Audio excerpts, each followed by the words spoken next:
We are welcoming Anne Lansing to the show today. Anne is the CEO of Safe Schools Mohawk Valley and longtime advocate for youth safety and community growth in Central New York. So, Anne, for those who may not know yet, how do you describe the mission of what Safe Schools Mohawk Valley does here in the community? Mission.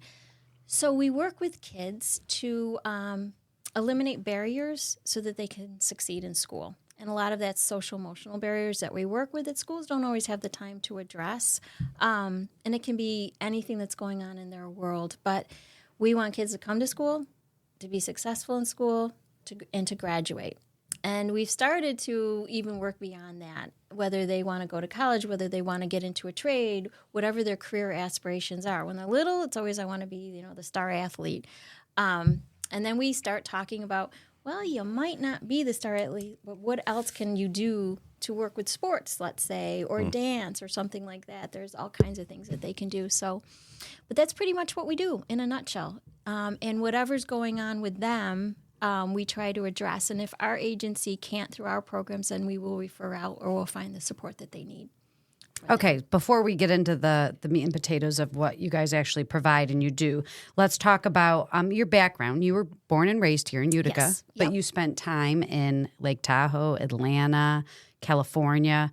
What brought you back? Yeah, and I'm not going to lie. When I read that, I'm like, pretty impressive That to come back to is, because like, those are pretty awesome places to live. Yeah.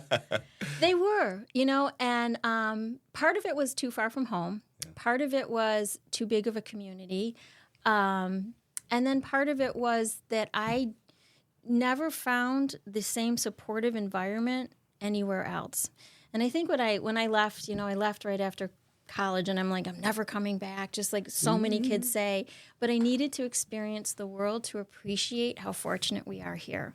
Yeah. Some of my goals were I wanted to own my own home. I wanted to be around family. I wanted to have, a 5-minute commute to work.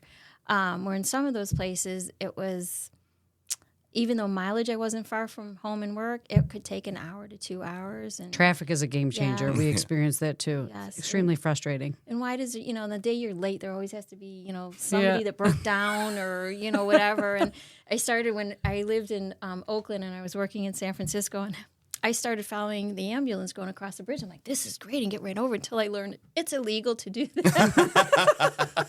I like the out-of-the-box thinking there. I'm like, why isn't Did you have your hazards on? I'm like, I'm just going with that ambulance, right? But yeah, there's just some things about, what I wanted in life that was different, and that I really miss the community I had. I started my, my career in Utica, and we have such a supportive environment here. Like, I had some tremendous mentors that I brought with me. I would call all the time, no matter where I was, but they were always here. And it was harder to find those in other communities. It was more kind of cutthroat a little bit, and harder, that people would step on people versus help raise them up. And this community has just been tremendous. I just have kept so many great people in my life that have helped me. And then I wanted to be able to give that back too. You mentioned confronting perceptions of quote-unquote small-mindedness, which I love. Talk a little bit about that. Yeah, small-mindedness. So many people that I'm hearing now want their kids to stay here. We want to keep them local. We want, them to not leave. When they leave and they don't come back, and what does that all mean? And I'm more of an advocate. Let them leave. Let them experience life, and let them bring those experiences back here. And I have found so many people that have come back to raise their children. Might come back in their 30s and say, this is where I want to raise it, because so many other things are going on in the world or families here. But I just love the convenience here.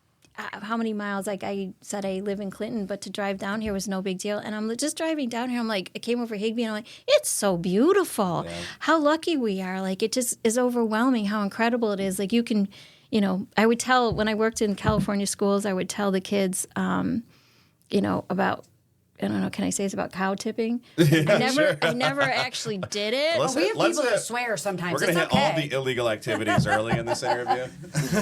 Perfect. And they were like, what, you could actually do that? And I'm like, and they're like, where do you find a cow? And I'm like, I'm about 5 minutes away from my house. And just another anecdote.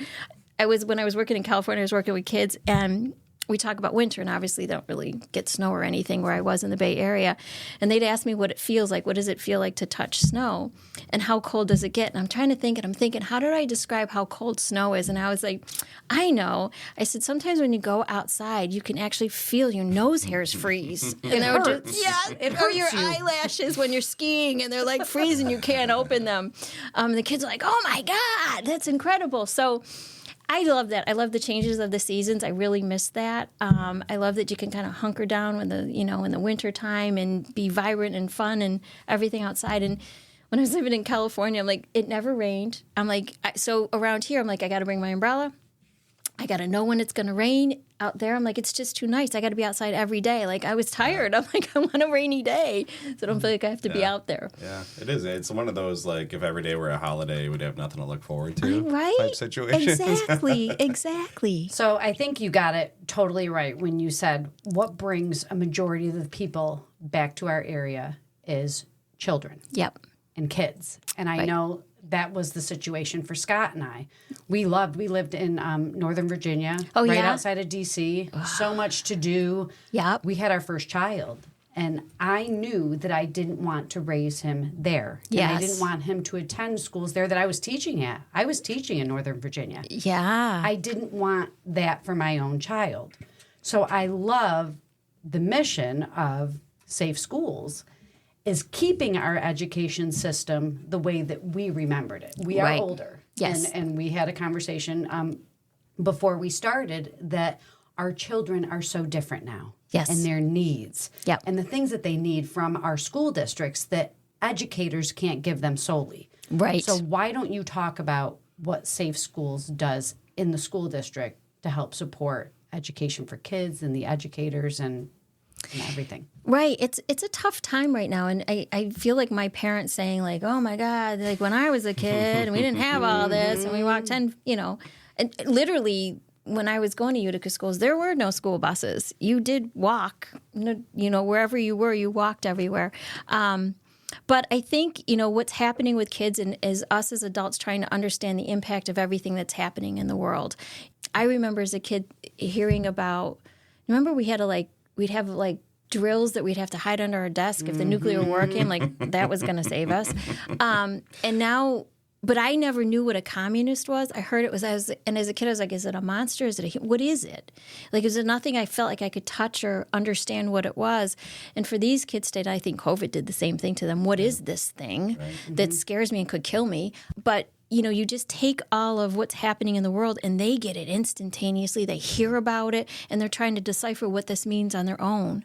And I think with that and with technology and everything, it's very interesting now with the cell phone ban, how it's going. Yeah.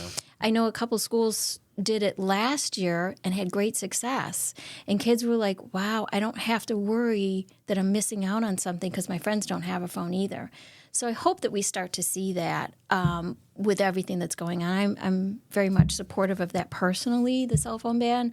And I think that just everything that they're experiencing in the world, we can give them an opportunity with my agency to kind of talk about how does that impact you, what's going on, and then give them another way to think about it.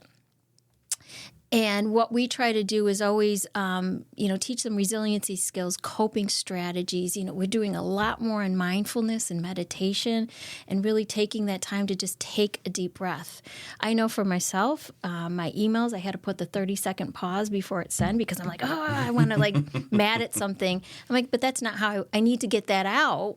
And so I had to learn for myself, I might want to not send that. Sometimes I need longer than 30 seconds, but that does help. And I think it's just for kids to understand, just take a deep breath and think about your responses to everything. And we just have such a fast-paced culture. And like you talked about with, there's a regimen of what teachers have to do in the classroom. There's no time to stop and think or let a child just have a bad moment. Let them express, I'm just not feeling good today, or I had something happen to me at home, or I'm hungry. Yeah. Whatever's going on with them, and it might not be that they didn't have food at home. It might be that, they got up too late, father's frustrated, and we're getting you on the bus, and there was no time to eat. Right. Or it might be that there wasn't food at the house. So there could be just a lot of reasons that kids are just having a bad day. And, you mentioned that everybody's human. So even a teacher can be grumpy one day. And how does that impact the kids? Because they feel it. They sense it. This is a huge undertaking. Yeah. Right. So let's go back 20 years. Yeah. What in you said, this is my calling, this is what I want to do, this is what I want to build? Like, was there a moment, was there something specific that drove you to start this? Okay, let's be honest. So I moved back here 20 years ago, and I didn't plan on staying. I didn't know if I would stay in Utica. Sure. I figured the Northeast definitely where I wanted to be, and I love the Northeast. Wasn't sure it was going to be Utica.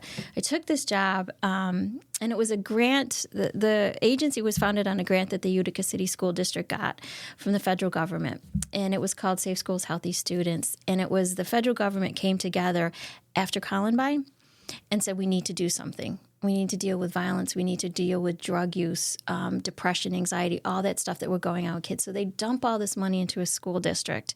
And then in 3 years, they said, now you take it on. So they were, I think it was like $2.6 million a year they were putting in, right? And I came in when the grant ended, and the Board of Education decided to create a nonprofit that would work closely with the school district to bring in different funding, to bring in different programs, to work with agencies that were coming into the school. And I came in at the end of the grant, and they let me know that we probably don't have enough money to get through the year, so we're going to have to figure that out. And I took the job. I don't know that I really knew what was all happening. But I just started looking at what are the needs of our community, and I just got really involved. And what I learned in California when I was working at the school districts was that the gang mentality scared me to death. That culture and these kids that are born and raised in it don't have an option to get out. And our children were being murdered. Our young people were dying because of this gang. So I came back here and I'm like, we're not going to let this happen. We're not going to let violence take over, and we're going to do something about it. And I also loved all the cultures that were here, that were coming in. I was so excited about all that, and to see sushi in Utica. I was like, oh my God, this is amazing. But I also saw that there was divisions, and we started to get kids going in groups and doing some criminal activity or bullying other kids. And I said I wanted to intervene on that. So programs kind of started out that way. And we were also in New York State criminalizing our youth too young. And so we had what we call in New York State Raise the Age. So prior to 2017, 2018, if you were 16 years or younger, you were a child. 16 years or older, you were treated as an adult if you committed a crime. We were one of 2 states left in the country that did that. Everybody else at 18, you became an adult. So we, as an agency, worked with that, but we also worked with schools. Don't criminalize a kid for being stupid. Because at school, it was an easy way for schools to kick kids out if they did something stupid. Like, you're the one problem I have. If you go away, then I don't have the problem anymore. But that's one child that gets, right. I don't want to say tossed away, but it certainly felt like that to the child. Sure. And so, to be honest, I again, nothing against men, but boys can do some really stupid things, but then they were getting arrested for it. So we had this one boy who took a girl's phone because he liked her and he didn't know how to talk to her. So he took her phone to force her to talk to him. And she freaked out because, your phone is like your part of your body. She freaked out, wanted him arrested, wanted everything to happen. And he's like, but I just wanted to talk to you. So that phone was, $1,500, that can actually be a felony, right? And is that what we want to do to our children who are just kind of being kids? Being kids, or graffiti. No one does graffiti and think, oh my God, I can go to jail for this. So what do we do for things like that? And that we started doing a lot more with that and got us involved. And one of the things I'm proud of, we started a restoration program in Utica, and we actually changed the culture of the school district and the police department as how they looked at kids, and seeing that. We fought because they were like, oh, you're giving that kid an unfair advantage. You're just, you're not holding that child accountable if we don't arrest them. There's a whole slew of ways to hold a kid accountable without having them go into the system. Yeah. And be more supportive and have a more successful outcome. And showing those outcomes change things for kids and for the system. So Safe Schools Mohawk Valley Division is in 8 or 9 districts. I can't remember exactly how many you said. I think it's 9. 9 districts, okay. And one thing that your website did focus on is trauma-enforced care. Yes. So you're talking about behavior issues as well, Yeah. which are super important because a lot of times behavior issues are a cry for help. Yes. That they want help. Absolutely. Trauma care is part of your agency's work as well. So can you talk about so you're based in these schools. You have people that are based in the school district. Correct. And it's individualized instruction. Yes. Students are pulled out individually. Yep. To get the support that they need out of the classroom. Can you talk a little bit about the types of things that you work on with the kid, or even a great story that you have, like a success story with a certain student or something like that? Yeah, absolutely. And just to say that, to talk about trauma-informed care is been a game changer, and I think in our culture and the way we provide services.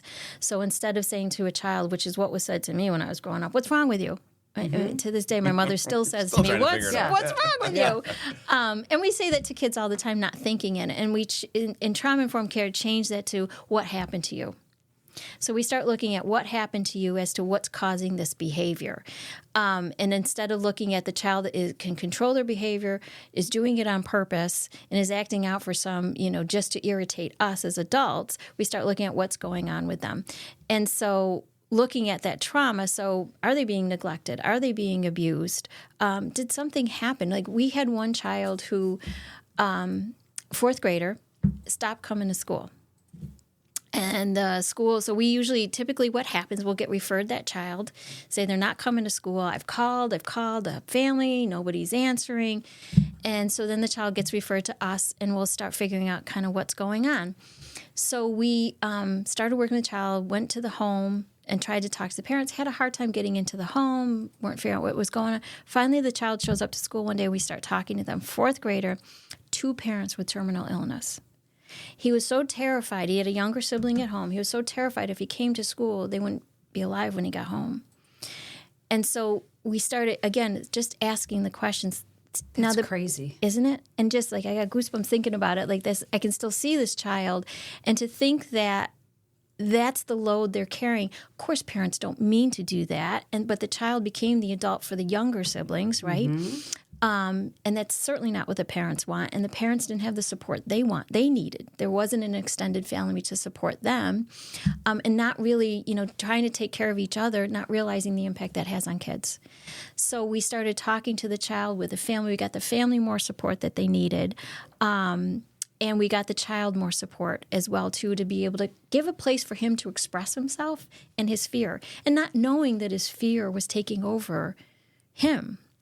So I think we find tons of stories like this, that once we start talking to a child and we start learning what they need, then we can understand, they weren't being difficult. They didn't just decide, they're not running around the neighborhood doing something bad because they're not coming to school. Something's really going on with them. It is so important, because how can you expect kids to come to school and be academically successful when they have a huge issue like this? And Yes. So how do you identify these situations? Are the children brought to you? Are you trying to find children who need your services? Each district's really different, and each district's really different about what they want us to do. I mean, we have the same philosophy in all of them, so we might be in one district doing a lot more like campaigns on, social emotional health, and where do you come for support, and we'll do themes in the building, and we'll do maybe more groups with kids. We'll pull them into smaller groups and some individual, or we've got other districts where we're just doing one-on-one, and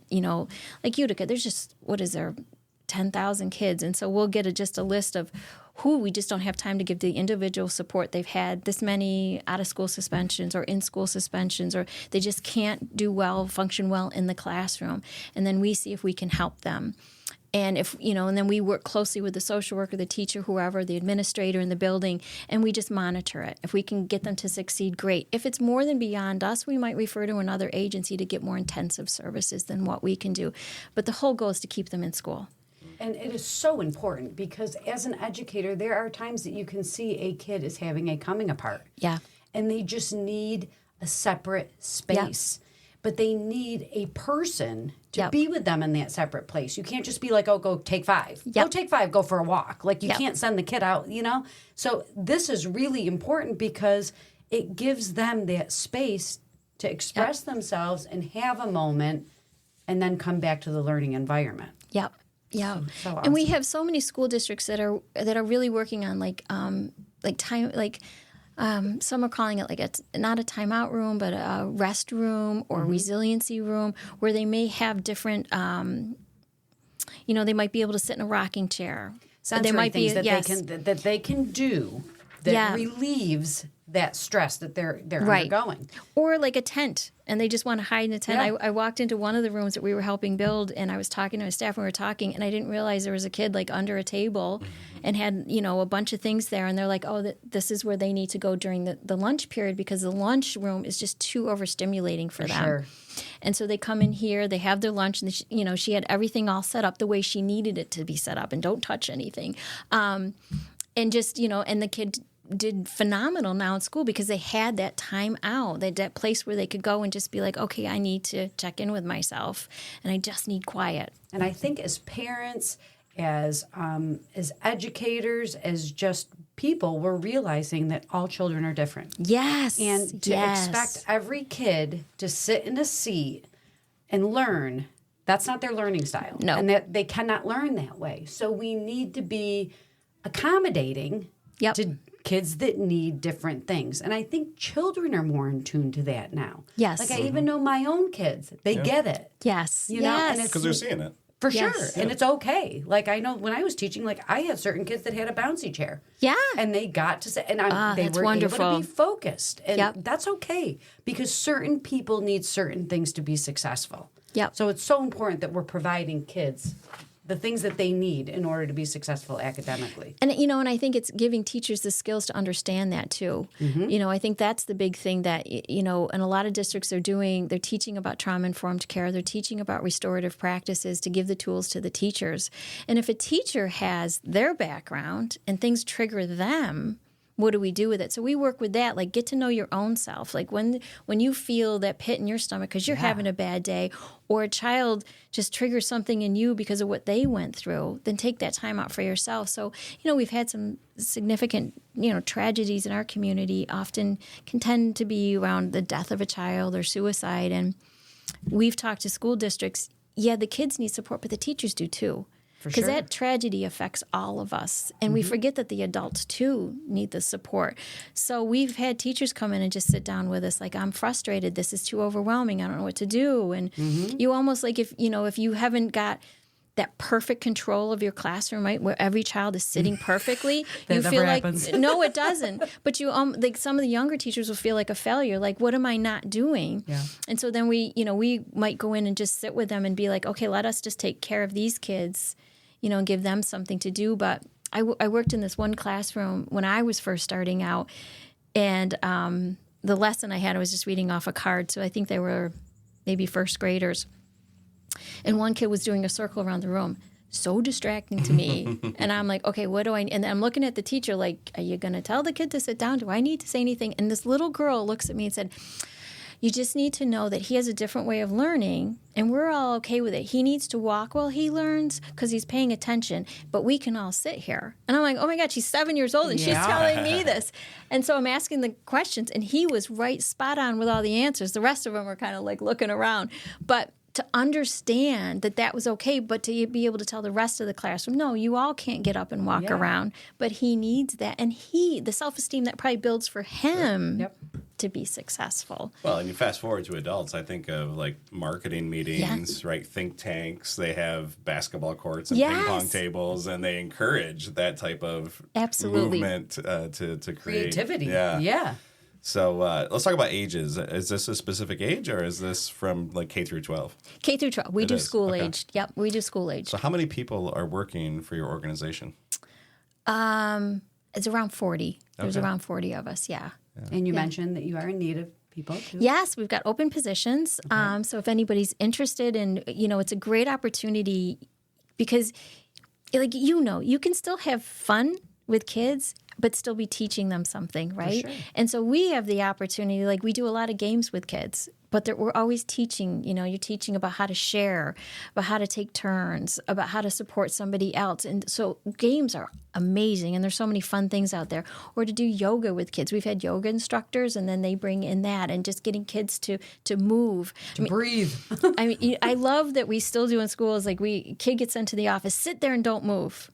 And all the kid wants to do is move. And the more you tell them don't move, they're like, oh my God, I got to move. And I'm like, don't tell them to do that. Let us walk them around. Let us give them, we have fidget toys and everything. Mm-hmm. And some teachers, again, will get mad for us to give them fidget toys. I would have done so great with a fidget toy. That would have saved me. I probably would have been a much smarter student, because I needed to do something else. Mm-hmm. And I wouldn't have gotten in so much trouble. So, but anyway, we do have open positions in some of the local school districts. So we have some in elementary and a couple in the high school. So, and we talk to people, what are you more comfortable with? I'm not as good with middle school. I didn't like being that age. I struggled with it. It takes a special person to be good in middle school, for sure. It does. And, we've got some schools that are 6th, 7th, and 8th, or 7th, 8th, and 9th, or just 6th and 7th, or 6th. They're all different ones. And it's interesting because they can still be little kids, but they want to be adults. And so high school to me is a really fun age. I enjoyed working with high school kids, or the little ones. I love kindergartners too. But we have openings in a couple of those buildings too. So we'd love to have people join us. Awesome. And you are a 501c3? We are, accurate? yes. Yeah, so that's a whole nother level of the whole other side of the business that, to keep all this going, you've got, I'm guessing, a full-time team of fundraisers, right? Nope. Looking at it. You're the full-time team? Yeah, which is a lot, right? I mean, you talk about 40 jobs and all these different initiatives and programs that you offer. I'm guessing that's not easy. No. It's not inexpensive. Mohawk Valley Gives is coming up on September 19th. You participate in that. So those that are listening who want to support you and your organization with the Safe Schools Mohawk Valley can give on that day. Are there any incentives on that specific day or through that program? I know Community Foundation will be doing incentives for us. Yes, I think they offer the incentives if you donate, or they give away prizes and whatnot. I remember when we had them on. We'll be pushing all of that in the next 2 weeks. But yeah, it's a great opportunity. And I know you had Community Foundation on. And again, I'm going to reiterate some of the things they said, is it's unrestricted funds. So when when you do some fundraising or you bring in grants or something, they can be very restrictive, which doesn't allow you to do as much as you want. And, there's a lot of scrutiny on nonprofits that they, people shouldn't make big salaries, and you shouldn't be able to, do a lot of things that businesses do. And I remember the nonprofits I used to work for, this is one joke I tell my staff, I'd have pencils, and I'd have to go down to as small as they could because we couldn't order pencils. We didn't have any funding for it. And I was like, we're okay as an agency. We can get you pencils. We're not sending you to a big, vacation or something, but... Yeah. I think it's important to have a healthy organization so they can continue to do the work and not live like some people do, paycheck to paycheck. So I love Mohawk Valley Gives. Again, it allows you to shine. It allows people to see all the great things that go on in this community and the amazing organizations. And you hear about all of them. And then you get to tell your story on one platform. And so the Community Foundation's been tremendously supportive of the work they do, and I really love this campaign, and it's really taken off over the last couple of years. Sure has. One more thing I definitely want to talk about is your Urban Leadership Institute. Yes. So inspiring. Last year's was First Responder Academy. Correct, yes. Why don't you talk a little bit about it? I would love to. So about 14 years ago, I think we're in our 14th year, prior to that, we would send kids to a leadership camp, and we'd try to find those kids that couldn't afford it. And it'd be like $1,000, $1,500, and they'd go to a college campus and have an amazing experience. And one year I had a little extra money at the end of the school year to do something over the summer, and I'm trying to figure out what to do. And I'm like, okay, we could send 1 or 2 kids, or I'm like, I can do this internally. I talked to a couple of my colleagues from other organizations. I'm like, you got any money? Can we come together? Can we do something? And here's my idea. We came together. We said we're going to do a leadership camp. And the thing that I wanted to do is there's a lot of kids that have leadership skills. They're just not using it in the best way, right? They're displaying that, and you start to see them at a young age. And if we can rally them in to start using it productively and start showing them how that leadership skill can get them to where they want to go in life, that would be amazing. So we started it with opening it up. It's a Mohawk Valley thing, so kids from anywhere can come. Any school district. Any school Not district. just your safe school districts. Okay. No, we open it up. And, in the past, we've taken them, so quick little story, we've taken them up to the Adirondacks. We go up to Racket Lake, and we take them, I think it's Camp Huntington, which is actually on an island in the middle of the lake. And there's a ropes course up there, and there's all kinds of things they do.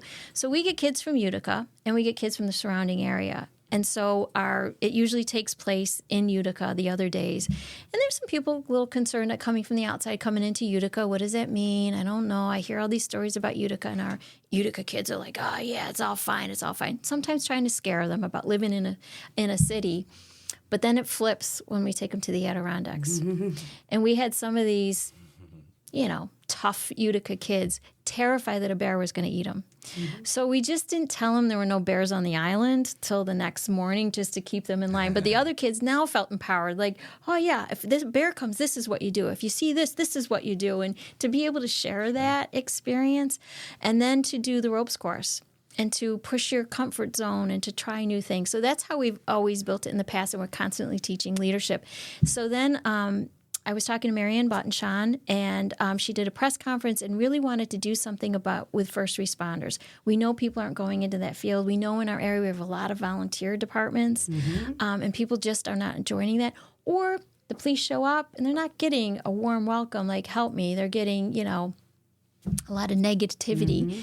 And so she said, what can we do to change that? And we as an agency just started bouncing some things around, and I have somebody that works for me as a retired Utica police officer, and we just started building that, and we started talking, and all the agencies, the first responder agency was like, yes, we want this. We want to talk to these kids. We want to get them involved. So we had a successful this was probably one of our more successful years that kids came every day and wanted to hear. At the end, we had a graduation, and a bunch of kids went up, and the Sheriff's Department and the Utica Police Department offered ride-alongs to some of the kids if they really wanted to do that, to see what it's like to be them. Yeah. And then they went to the fire department. They got to do the hoses. That is what the kids loved the most. They loved, experimenting with that, putting on the gear to know how heavy it is, but to see it on the other side. And so I'm hoping we had a couple of kids that said they want to go into law enforcement, which would be wonderful. Yeah. That's what we need to see in our community, to be a part of that. How do people connect with you? What's the best way for listeners to connect with? Either we have a Facebook page, Safe Schools Mohawk Valley, our website, or they can reach out to me directly. It's just alansing@ssmv.org. Awesome. Let's look ahead. What's your vision for the next chapter of Safe Schools Mohawk Valley?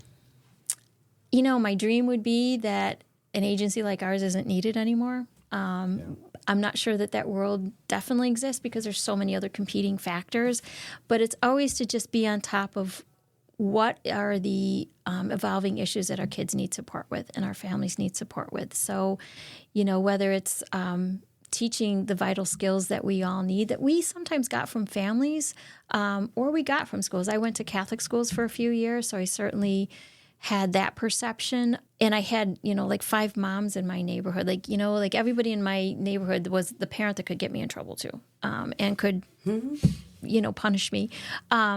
But you learned all of that, and some kids don't have that. And so, I'm hoping that we get to a point that we have a world that takes a deep breath before they respond to a situation and really thinks about their response, because I think that's what gets us in trouble as adults and gets us in trouble as kids. Or that every school district needs to realize that they need this. This needs to be a position, a paid salary position, just like you have a school nurse and you have a principal and you have teachers. Yes.